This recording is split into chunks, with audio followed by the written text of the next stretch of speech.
Bonjour, je m'appelle Pierre-Henri Mullier, je suis psychologue clinicien et je vais analyser avec vous la Star Academy.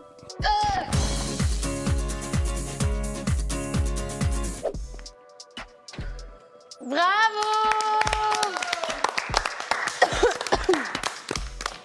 C'était trop beau. Oh waouh. Faut vraiment que je redescende parce que je vais chialer là.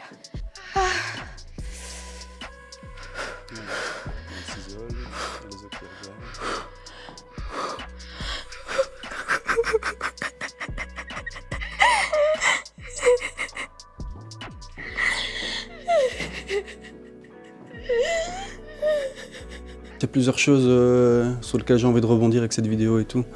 Bon, il y a le côté évaluation, je crois, où là, ils sont dans quelque chose, ils doivent performer quand même, c'est des artistes, c'est ça qu'on attend d'eux. Il y a un enjeu de nomination derrière aussi, donc ça doit quand même être quelque chose de fort, de stressant. Ils sont regardés par les autres aussi, ils le savent, à distance, qui vont juger, et donc se comparer aussi. Dans l'effet de groupe, il y a toujours un effet de comparaison, et on sait que chaque place coûte cher, donc potentiellement il y a ça aussi qui peut jouer entre eux. Mon cœur, viens nous faire un câlin. Non mais tout va bien, vous inquiétez pas. On sait, bon, on est tous là. Oui, tout va bien.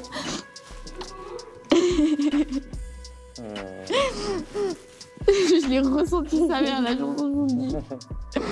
Mais nous, Je me retenais de pleurer, à un moment donné j'ai failli flancher. Et je me suis dit non, vas-y jusqu'au bout, vas-y fais-le genre. Revivre une émotion que je vivais avant la Starac, ça m'a replongé dans quelque chose que je connais et qui est moi du coup. Et en fait ça m'a reconnecté directement avec moi-même et avec pourquoi je chante. C'est vraiment trop bien. Il n'y a rien de plus, pour moi, de plus fort que ça. Encore une fois, je le trouve assez bienveillant. C'est pas un esprit, je trouve, de compétition dans ce que je vois là et tout, de ce qui peut se jouer entre eux. Donc l'émotion de l'un suscite l'émotion chez l'autre, un peu comme les neurones miroirs, un peu. Donc c'est ce qui crée un peu l'empathie. On a tous des neurones en nous qui font qu'on va ressentir l'émotion que l'autre est en train de vivre comme si on la vivait.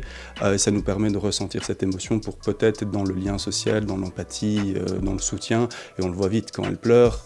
Elle n'a pas de pièce pour elle d'ailleurs, on revient à ce côté peu d'intimité quand même qui peut être dérangeant au niveau émotionnel et directement on va la chercher, pour vite aller la réconforter et tout. Moi ça je trouve, ça aurait été chouette d'avoir une pièce ou un lieu où ils peuvent un peu décompresser, de pas toujours être l'un sur l'autre aussi, parce que je crois que les émotions on peut les gérer avec les autres, mais il y a aussi un moment où c'est important de pouvoir les gérer avec soi-même aussi, sans qu'il y ait sans cesse des sollicitations de la part de l'extérieur. Mais à la fin ce qui est intéressant c'est qu'on pourrait croire qu'elle est triste, pas contente et tout, alors on comprend qu'il y a une émotion forte de deuil, si j'ai bien compris, un peu derrière qui s'est rejouée à travers de la musique, donc elle n'est pas forcément mécontente de sa performance. Ils ont des moments aussi de débriefing, donc ils métacommuniquent sur ce qu'ils ont communiqué auparavant. C'est quand même particulier, hein, on fait rarement ça dans la vie de tous les jours. Et ce qui est chouette, c'est qu'elle arrive quand même aussi à parler de ce que c'est la vie d'artiste, devoir performer, être dans une émotion, mais aussi se reconnecter à des émotions. Et elle parle aussi de presque une éducation existentielle, c'est qui je suis en tant qu'artiste. Ah, je me suis reconnecté à moi, qu'est-ce que ça m'a fait du bien d'être moi-même aussi. Et c'est intéressant, je trouve ça aussi le média un peu artistique pour toucher l'autre, mais aussi pour se retrouver soi dans ce qu'elle dit.